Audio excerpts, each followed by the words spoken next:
Hello friends, कैसे हैं आप सब। Welcome back to my channel Arya maths coaching classes for HPTGT commission. तो पिछली वीडियो में हमने सेट के बारे में पढ़ा था, जो कि था आपका सेट क्या होता है, वेल डिफाइंड कलेक्शन ऑफ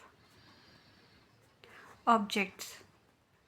ठीक है, इसमें मैंने बोला था वेल डिफाइंड जो है वो ज़्यादा इंपॉर्टेंट है, क्योंकि जब भी आपको इसके ऊपर क्वेश्चन आता है तो बच्चे जो है वेल डिफाइंड को स्किप कर देते हैं, तो वो सेट की डेफिनेशन को डिफाइन नहीं करता है।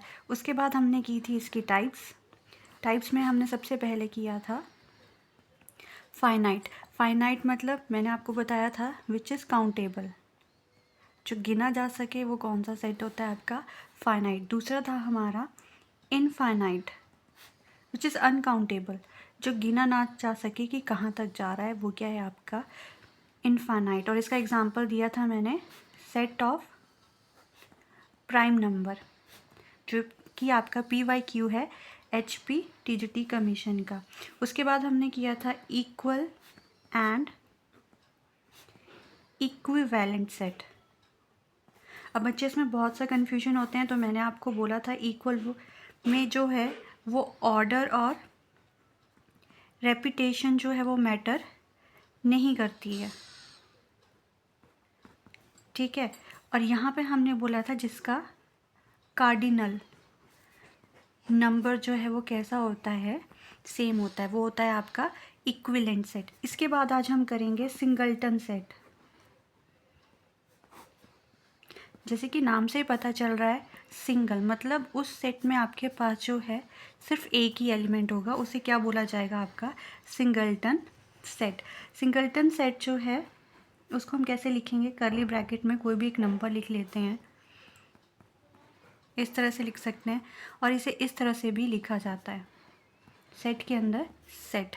अब हमने जब कार्डिनलिटी की बात की थी, तो कार्डिनलिटी में हमने क्या बोला था, क्या होता है हमारा, किसी भी सेट में जो नंबर ऑफ एलिमेंट्स होते हैं वो होता है आपका कार्डिनल नंबर। तो अगर मैंने ये सेट लिया है ABCD, तो इसका जो कार्डिनल नंबर होगा वो कितना होगा, 1 2 3 4। सिमिलरली आप इसको ऐसे भी लिख सकते हैं 1 2 3 4, तब भी कार्डिनल नंबर क्या रहा है इसका, 4 ही हुआ, ठीक है। अब यहाँ पे जो क्वेश्चन आता है कार्डिनलिटी के ऊपर वो ये आता है कि आपको कोई सेट दे रखा है 1 2, और सेट के अंदर फिर से एक सेट दे रखा है। इसका अगर कार्डिनल नंबर पूछा जाए आपसे, तो इसका कार्डिनल नंबर कितना होगा आपके पास, 3 होगा। क्यों, क्योंकि ये सेट के अंदर सेट है, और आपको पता होगा कि 1 is not equal to set 1, ठीक है। सिमिलरली अगर मैं एग्जांपल दूं 1 1 2, इसका कार्डिनल नंबर पूछा जाए तो इसका कार्डिनल नंबर कितना होगा, 2 होगा। क्यों, क्योंकि किसी भी एलिमेंट में सेट को रिपीट नहीं किया जाता है, तो ये बहुत इंपॉर्टेंट है, और ये इसी में हमें ज़्यादा कन्फ्यूजन होती है। एंड द लास्ट वन, अगर मैं एक और आपको लिखूँ 1 सेट 1 एंड 5, इसका भी जब कार्डिनल नंबर पूछा जाए तो इसका कार्डिनल नंबर क्या होगा हमारे पास, 3 होगा, ठीक है। अब आता है हमारा next empty set. Empty set का भी नाम से ही पता चल रहा है, मीन्स खाली, खाली मीन्स 5, और इसको आप ऐसे भी डिनोट करते हैं और इसको आप ऐसे भी डिनोट करते हैं, तो ये हो गया आपका एम्प्टी सेट, ठीक है। अब इसकी कुछ एक पॉइंट्स हैं जो आपको हमेशा पता होने चाहिए और पूछा भी जाता है, that is empty set. Empty set जो होता है वो कैसा सेट होता है आपका, फाइनाइट होता है। क्यों, क्योंकि इसके अंदर कुछ होता ही नहीं है, तो हम इसको कंसीडर करते हैं फाइनाइट सेट। दूसरा इंपॉर्टेंट पॉइंट इसका क्या है, इसकी जो कार्डिनलिटी होती है वो, या साइज जो होता है वो क्या होता है, 0, ठीक है। And the third one is improper subset of itself। these are the important points for the HPTGT commission. अब हमारा नेक्स्ट आता है सबसेट, ठीक है। सब सेट मतलब किसी सेट का एक और सेट, अपना ही एक सेट, तो हम क्या बोलते हैं, कोई भी सेट अगर मैं एक ए सेट ले लूँ, is called subset of B, कब, if all the elements of A are present in B. ठीक है। फॉर एग्जांपल ए के पास एलिमेंट है 1 2 3 और बी के पास है 1 2 3 4। तो यहाँ जो है इसके एलिमेंट जो बी में भी हैं तो A is a subset of B, तो इसको हम डिनोट करते हैं इस तरह से। इसके इक्वल मतलब इसका अपना भी सेट रहेगा और एक एक्स्ट्रा सेट भी रहेगा। तो ये होता है आपका सेट। अब बोला जाता है कि नंबर ऑफ सबसेट बताइए, जो कि क्वेश्चन पूछा जाता है। तो नंबर ऑफ सबसेट किससे निकालते हैं हम? 2n से। ठीक है। अगर आपके पास कोई सेट दे रखा है A 1 2 3, ठीक है, इसका सबसेट पूछा जाए तो नंबर ऑफ एलिमेंट जो इस सेट में है वो कितने हैं? 3 हैं। तो फॉर्मूला होता है 2n। ठीक है। तो n की जगह हम 3 फिल कर देंगे और 2 क्या होता है? 8। तो इसके जो सबसेट हो जाएंगे वो कितने हो जाएंगे आपके पास? 8 हो जाएंगे। ठीक है। अब मैं इसी सेट को जो लिखा गया है 1 2 3, अभी 8 कैसे हुआ? देखो, एक तो इसका 5 अपना ही सेट होगा, ठीक है। दूसरा ये 1, उसके बाद 2, उसके बाद 3, उसके बाद 1 2, उसके बाद 1 3, उसके बाद 2 3। तो देखिए कितना हुआ? 1 2 3 4 5 6 7। और जो 8 1 होगा वो कौन सा होगा? ये अपने आप में एक पूरा सेट होगा। तो ये बन गया इसके नंबर ऑफ सबसेट। तो हमने इसलिए एक फॉर्मूले से निकाल लिया, डैट इज़ 2n, जो आपको डायरेक्ट इसके सबसेट बता देगा। और वो कितने निकले हैं? 8 निकले हैं। ठीक है। उसके बाद आता है, इम्पॉर्टेंट है, पावर सेट। पावर सेट क्या होता है? ये सेम सबसेट की तरह होता है और इसको आप बोलते हैं कलेक्शन ऑफ सबसेट्स। ठीक है। और इसमें सच कुछ भी नहीं है, बस इतना सा ही है। अच्छा, अब हमसे पूछा जाए कार्डिनलिटी ऑफ पावर सेट, ठीक है, ये क्वेश्चन पूछा जाता है। तो यहाँ पे मैंने ये लिख लिया x सच डैट x के साथ आप क्या लिख सकते हैं?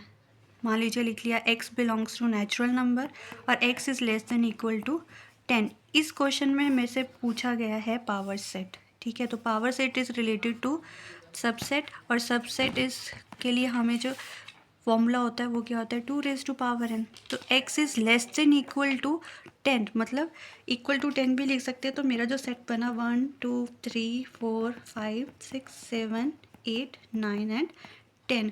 तो नंबर ऑफ एलिमेंट इस सेट में मेरे पास कितने हुए? 10। तो पावर सेट कार्डिनलिटी का क्या बनेगा हमारे पास? 2n। और 2n किसके इक्वल होता है? 1024 के। तो दिस इज़ आल्सो इम्पॉर्टेंट, जो कि कई बार हमसे पूछा जाता है। अब हम करेंगे सबसेट के टाइप्स। वो दो होते हैं, एक होता है आपका प्रॉपर सबसेट और दूसरा होता है इम्प्रॉपर सबसेट। ठीक है। यहाँ से बच्चे कंफ्यूज होते हैं, तो आज हम इस कंफ्यूजन को दूर कहते हैं। जो प्रॉपर सबसेट होता है वो क्या होता है? Set B contains at least one element that is not in B. For example A हमने पीछे सबसेट में किया था, ये है मेरे पास, ठीक है, और बी सेट है मेरे पास 1 2 3 4। तो ये जो है A is a subset of B. ठीक है। हमने बोला कि ऐसा सेट बी जिसमें ए के एलिमेंट तो हों लेकिन बी में एक एक्स्ट्रा होता है, तो वो होता है आपका A is a proper subset of B. अगर मैं बात करूँ इम्प्रॉपर सेट्स की, तो इम्प्रॉपर सबसेट कौन सा होता है?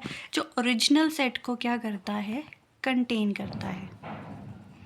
ठीक है। इसका मतलब क्या हुआ कि अगर मेरे पास ए सेट है 1 2 3 और बी सेट है आपके पास अगेन 1 2 3, तो ये पूछा जाता है कि इम्प्रॉपर सबसेट है कि नहीं है। Yes, it is a improper subset. ठीक है। ये थे हमारे कुछ टॉपिक्स।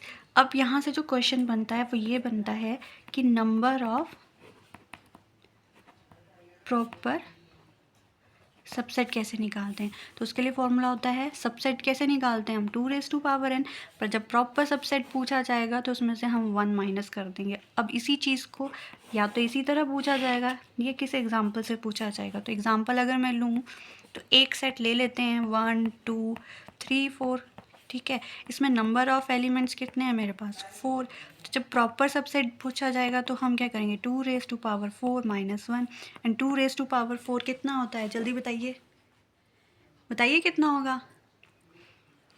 देखिए ना 2 into two into two into two minus 1, तो 2 दूनी 4, 4 दूनी 8, 8 दूनी 16, तो 16 माइनस 1 कितना हो गया हमारे पास 15। तो नंबर ऑफ प्रॉपर सबसेट कितने हो गए 15। तो ये थे कुछ एक टॉपिक जो HPTGT कमीशन में छोटे छोटे क्वेश्चंस हैं जो सेट से हमसे पूछे जाते हैं। ठीक है, अब इसी चीज़ को मैं आपको अगर बताऊं, एक बार पेपर में पूछा भी गया है। वो कैसे पूछा गया है देखिए, order of power set of set A of order n is, ये क्वेश्चन पूछा गया था। तो इसका जो आंसर आएगा वो क्या आएगा 2⁴n। और मैंने अभी आपको बताया कि ये किसका फॉर्मूला होता है सबसेट का। तो देखिए क्वेश्चन सेम है, सिर्फ पूछने का तरीका जो है वो बिल्कुल डिफरेंट है। तो आई होप आपको वीडियो अच्छी लगी हो। अगर वीडियो अच्छी लगी है तो लाइक कीजिए, शेयर कीजिए और सब्सक्राइब कीजिए। Thank you, bye bye.